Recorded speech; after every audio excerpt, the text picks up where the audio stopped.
Hello friends, টেক্সারিং online চ্যানেলে আপনাদের সকলকে জানাই স্বাগতম। আজ ইতিমধ্যেই মোদী সরকার এবং মমতা সরকারের তরফ থেকে গোটা রাজ্য জুড়ে বেরিয়ে এসেছে 15টি বিরাট বড়সড় আপডেট। সুখবরের সাথে সাথে রয়েছে বেশ কয়েকটি নিয়ম যা কিনা রাজ্যের ধনী গরিব মধ্যবিত্ত সকলের জন্যই প্রযোজ্য হতে চলেছে। সুতরাং আপনি যদি একজন পশ্চিমবঙ্গের স্থায়ী বাসিন্দা হয়ে থাকেন তাহলে অবশ্যই প্রত্যেকটি আপডেট প্রথম থেকে শেষ পর্যন্ত মনোযোগ সহকারে দেখবেন। আজকে থাকবে এই নিয়ে আলোচনা। আর আলোচনা শুরু করার পূর্বে আপনাদের কাছে করব একটা ছোট্ট রিকোয়েস্ট, আপনি যদি আমাদের চ্যানেলে নতুন হয়ে থাকেন তাহলে অতি অবশ্যই আমাদের চ্যানেলটিকে সাবস্ক্রাইব করে রাখবেন এবং পাশের বেল আইকনটিকে বাজিয়ে অল নোটিফিকেশন অন করে রাখবেন প্রতিদিন এই রকমই গুরুত্বপূর্ণ আপডেটগুলি আপনার ফোনে সবার প্রথমে পাওয়ার জন্য। আর এই ভিডিওটি ভালো লাগলে এক্ষুনি একটা লাইক করবেন এবং ভিডিওটিকে জনস্বার্থে প্রচুর পরিমাণে শেয়ার করবেন। তো ফ্রেন্ডস, আজকের প্রথম খবরেই বলা হচ্ছে আর অন্ধকারে থাকবে না ভারতের কোনো গ্রাম, 10 টাকায় এলইডি বাল্ব দেবে সরকার। তো কেন্দ্রীয় শক্তি এবং নিউ ও রিনিউয়েবল বিদ্যুৎ মন্ত্রী রাজকুমার সিং শুক্রবার গ্রামীণ উন্নয়নের জন্য কোনো সরকারি সমর্থন এবং ভর্তুকি ছাড়াই 10 টাকায় প্রতি পিস এলইডি বাল্ব বিক্রি করার উচ্চাভিলাষী পরিকল্পনার সূচনা করেছেন। বিশ্বের সবচেয়ে কম দামের এই এলইডি বাল্বগুলি রাজ্য দ্বারা পরিচালিত এনার্জি এফিসিয়েন্সি সার্ভিসেস লিমিটেডের সহায়ক সংস্থা কনভার্জেন্স এনার্জি সার্ভিসেস লিমিটেডের পক্ষ থেকে লিভারেঞ্জিং স্কেলের মাধ্যমে পেশ করা হবে। এই উদ্যোগের মাধ্যমে কেন্দ্রের আত্মনির্ভর ভারতের যোজনার সঙ্গে ভারতের জলবায়ু পরিবর্তন রণনীতি গ্রাম উজালা প্রকল্পটিকেও উৎসাহ দেওয়া হবে। বিহারের আরহা থেকে এই যোজনার প্রথম পদক্ষেপের সময় আরহা, বারাণসী, বিজয়ওয়াড়া, নাগপুর এবং পশ্চিম গুজরাটের গ্রামগুলিতে 1.5 কোটি এলইডি বাল্ব বন্টন করা হবে। তাহলে ফ্রেন্ডস, বুঝতে পারলেন কেন্দ্র সরকারের তরফ থেকে এক অভিনব উদ্যোগ নেওয়া হয়েছে। এবার দেশের প্রত্যেকটি গ্রাম অঞ্চলের মানুষদের জন্য মাত্র 10 টাকায় এলইডি বাল্ব দেওয়ার পরিকল্পনা নিয়েছে মোদী সরকার। এই সিদ্ধান্তের ফলে দেশের প্রত্যেকটি গ্রামের বাসিন্দারা কতটা উপকৃত হবেন বলে আপনি মনে করেন অবশ্যই আপনার মত কমেন্ট বক্সে লিখবেন। তো ফ্রেন্ডস, আজকের আরও একটি বড় আপডেটে বলা হচ্ছে ভোরে আজানের শব্দে ভাঙছে ঘুম, কড়া ব্যবস্থা যোগী সরকারের। তো ভোরের আজানের ফলে অসময়ে ঘুম ভেঙে যাওয়ার অভিযোগ তুলে ইতিপূর্বে সংবাদ মাধ্যমে উঠে আসেন বলি গায়ক সোনু নিগমের নাম। পাশাপাশি অভিনেত্রী সুচিত্রা কৃষ্ণমূর্তিও ভোরের আজানের বিরুদ্ধে এহেন অভিযোগ তুলে টুইট করেন। জবাবে সাংবাদিক সাগরিকা ঘোষ বিরূপ প্রতিক্রিয়া জানালেও তাতে যে ধোপে টোকেনি তা স্পষ্ট সাম্প্রতিক ঘটনাতেই। ভোরবেলায় ঘুমের ব্যাঘাত ঘটানোর কারণে নিষিদ্ধ হতে চলেছে ভোরের আজান, জানালো উত্তরপ্রদেশের প্রয়াগরাজ প্রশাসন। স্বাভাবিকভাবেই যোগী সরকারের এহেন আচরণে ক্ষুব্ধ উত্তরপ্রদেশের মুসলিম নাগরিকরা। তো ফ্রেন্ডস, যোগী সরকারের এই রকম অমানবিক সিদ্ধান্তের ফলে আপনার ব্যক্তিগত কি প্রতিক্রিয়া অতি অবশ্যই আপনি কমেন্ট বক্সে লিখতে পারেন। তো ফ্রেন্ডস, আজকের আরও একটি বড় আপডেটে বলা হচ্ছে শোভন বৈশাখীর ইস্তফা থেকে শুভেন্দুর পদপ্রাপ্তি, মুখ খুললেন দিলীপ ঘোষ। তো শোভন চট্টোপাধ্যায় এবং বৈশাখী বন্দ্যোপাধ্যায়ের পদত্যাগপত্র গৃহীত হয়েছে। সাংবাদিক বৈঠকে জানালেন বিজেপির রাজ্য সভাপতি দিলীপ ঘোষ। একই সঙ্গে এদিন সাংবাদিক বৈঠকে দিলীপ ঘোষ মুখ খুললেন বিজেপি ক্ষমতায় এলে শুভেন্দু অধিকারীর পদ পাওয়ার প্রসঙ্গেও। দিলীপ ঘোষ বলেন মেদিনীপুর পরিবর্তন আনবে, তবে শুভেন্দু অধিকারী কি পদ পাবেন সেটা দল জিতলে তখন সিদ্ধান্ত নেওয়া হবে। প্রসঙ্গত বাংলার মুখ্যমন্ত্রী হবে বাংলার ভূমিপুত্রই। অমিত শাহ বাংলায় এসে এই কথা ঘোষণা করার পরই বিজেপি ক্ষমতায় এলে পরবর্তী মুখ্যমন্ত্রী হিসেবে বারবার জল্পনায় ভেসে উঠেছে শুভেন্দুর নাম। যদিও বিজেপির তরফে কখনোই কোনো নামে সিলমোহর দেওয়া হয়নি, মোদীকে মুখ করেই বাংলার ভোট যুদ্ধে ঝাঁপিয়েছে বিজেপি। আজ দিলীপ ঘোষ আরও একবার তা স্পষ্ট করে দিলেন। তো ফ্রেন্ডস, দিলীপ ঘোষের তরফ থেকে স্পষ্টভাবে কোনো বার্তা না দেওয়া হলেও আপনি কি শুভেন্দু অধিকারীকে মুখ্যমন্ত্রী পদ প্রার্থী হিসেবে দেখতে চান? অর্থাৎ বিজেপি যদি ক্ষমতায় আসে তাহলে শুভেন্দু অধিকারী নাকি দিলীপ ঘোষ, কে বিজেপির মুখ্যমন্ত্রী হতে পারে বলে আপনার ধারণা অবশ্যই কমেন্ট বক্সে লিখতে পারেন। তো ফ্রেন্ডস, আজকের আরও একটি বড় আপডেটে বলা হচ্ছে স্নেহে অন্ধ ছিলাম, গদ্দারি করবে বুঝিনি, পটাশপুরের সবাই আবেগপ্রবণ মমতা। তো পটাশপুরের সভায় আবেগপ্রবণ মমতা বন্দ্যোপাধ্যায় দলত্যাগীদের প্রসঙ্গে তৃণমূল সুপ্রিমো বললেন স্নেহে অন্ধ ছিলাম।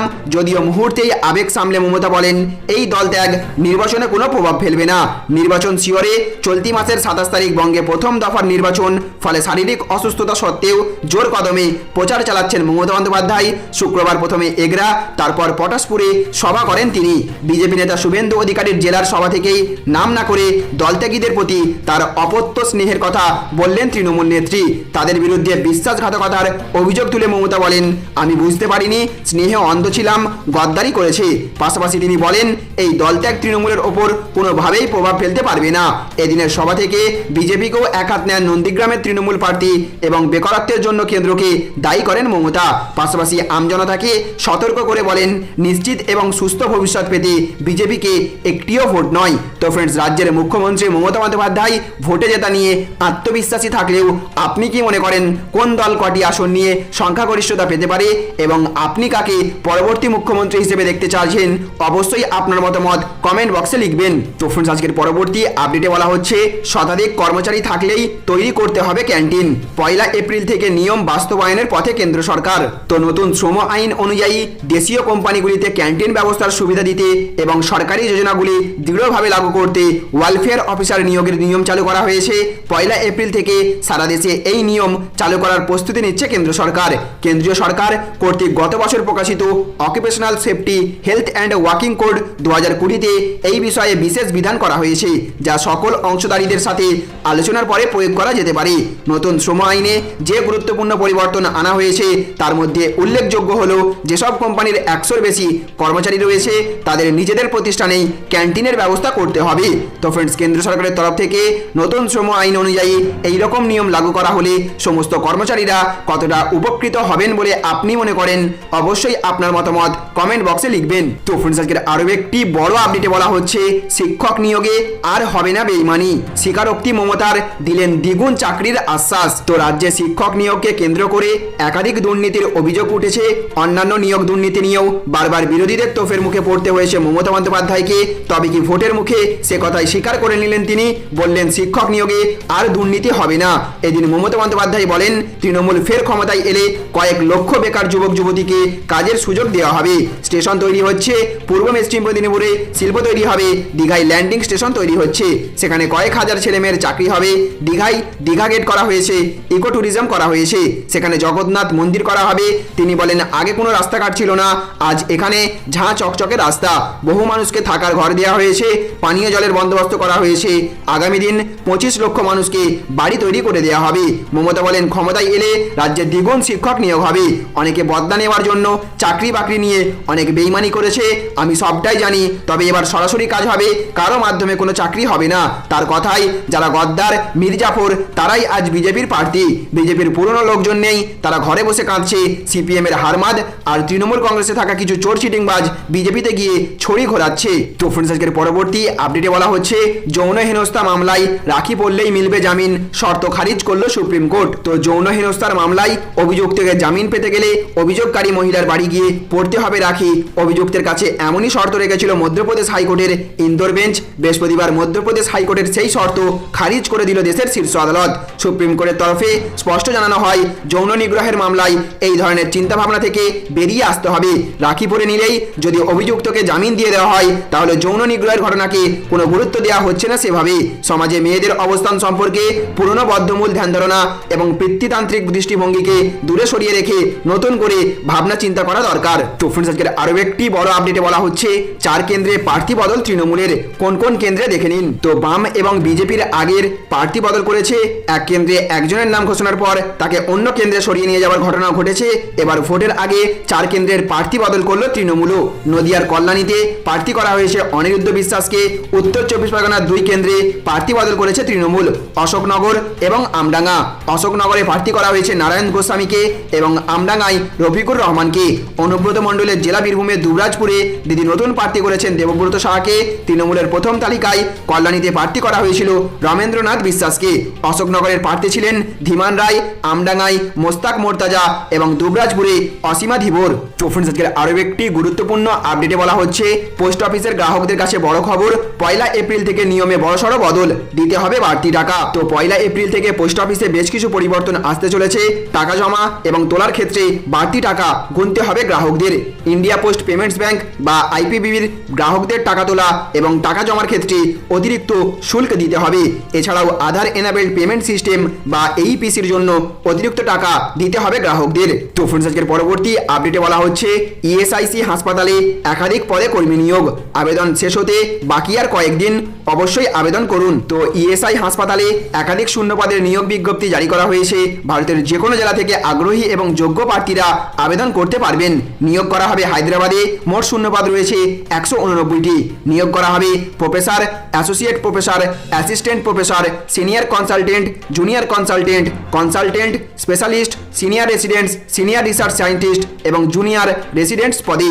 তাহলে ফ্রেন্ডস বুঝতে পারলেন, আপনি যদি এই সমস্ত শূন্যপদে আবেদন করতে আগ্রহী হয়ে থাকেন তাহলে অবশ্যই 25শে মার্চের মধ্যে আবেদন প্রক্রিয়া সেরে ফেলবেন। তো ফ্রেন্ডস আজকের পরবর্তী আপডেটে বলা হচ্ছে 21শে মার্চ অমিত শাহের উপস্থিতিতে নির্বাচনী ইশতেহার প্রকাশ বিজেপির। তো 21শে মার্চ বিজেপির নির্বাচনী ইশতেহার প্রকাশ করা হবে। বিজেপি সূত্রের খবর, কেন্দ্রীয় স্বরাষ্ট্রমন্ত্রীর উপস্থিতিতে হবে ইশতেহার প্রকাশ। সল্টলেকের ইউজিডিসি থেকে হবে ইশতেহার প্রকাশ। ভোট ঘোষণার আগেই সুভাষ সরকারের নেতৃত্বে তৈরি হয় কমিটি।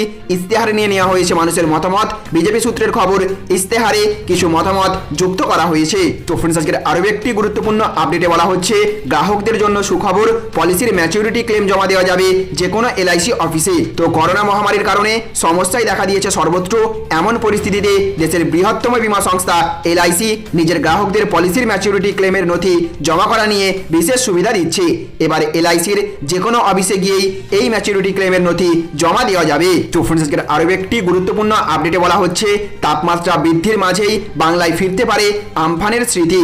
দানা বাঁধছে ঘূর্ণিঝড়, আবহাওয়া দপ্তরের আশঙ্কা। তো দানা বাঁধছে ঘূর্ণিঝড়, এপ্রিলেই আবারও আমফানের স্মৃতি ফিরতে পারার পূর্বাভাস দিচ্ছে আবহাওয়া দপ্তর।